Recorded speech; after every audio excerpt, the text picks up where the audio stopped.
नमस्कार आपण देखुं प्रधान cricket show channel जो चैनल आपको केवल खेल खबर बराबर मिल जाए ये आईपीएल आस सारी और आईपीएल खबर मुझे चैनल आपको बराबर देवाक चाहिए से निश्चित भाव में आपने सपोर्ट कर मत मोटिवेशन दिंतु कारण मोर न्यूज चैनल अच्छी गोटे प्रधान न्यूज ओडिशा चैनल से चैनल में आपको खेल खबर ता सहित ओडिशा देश विदेश समस्त खबर बराबर मिलूँ जब आपने मत मोटिवेशन दिखती जब आपने चैनल को सपोर्ट करती निश्चित भाव में एठार आहरी बहुत परिश्रम करने को निश्चित भाव चेष्टा करी आपन पाखे समस्त क्रिकेट न्यूज आनिकी पहुँचे निश्चित भाव में चेष्टा करी दर्शक बंधु यही खबरटी संपूर्ण रूप जानतु शाहिद आफ्रिदी सरकार प्रशंसा करने पड़ा महंगा जानतु संपूर्ण खबर पश्चिम एशिया चलता युद्ध और विश्वव्यापी शक्ति संकट मध्य पेट्रोल एवं डीजेल मूल्य पाकिस्तान में हलचल सृष्टि कर पूर्वतन अधिनायक शाहिद आफ्रिदी एक वीडियो वार्ता जो से सरकार को समर्थन कर देखा अमेरिका इस्राएल और ईरान मध्य वृद्धि पाउथिबा उत्तेजना विश्व तैल बजार को दोहलाई देइछि।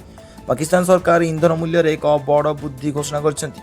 पेट्रोल मूल्य एवं प्रति लिटर PKR 458.40 होइछि जहाँ 137 टंका वृद्धि पाइछि।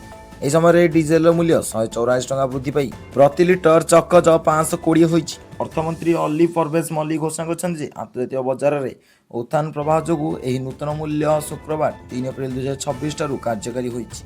ए मूल्य वृद्धि यथाक्रमे एक ऐतिहासिक 42.7% और 54.9% वृद्धि को प्रतिनिधित्व करे। साधारण जनता ही मुद्रास्फीति कष्ट पाउଥିବା बेले शाहिद आफ्रिदी वीडियो वार्ता जारी करी नागरिक मानकु धैर्य रखिବାକୁ अनुरोध करछन्ति।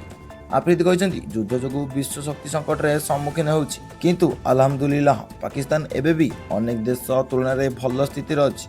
यह समय सरकार को समर्थन करने एवं पदक्षेप को अनुसरण करने सबुठ गुरुत्वपूर्ण जहाद्वारा देशर प्रगति में कौन बाधा सृष्टि न हुए। आफ्रिदी बयान पर सोशल मीडिया दुई भाग में विभक्त हो जाइए।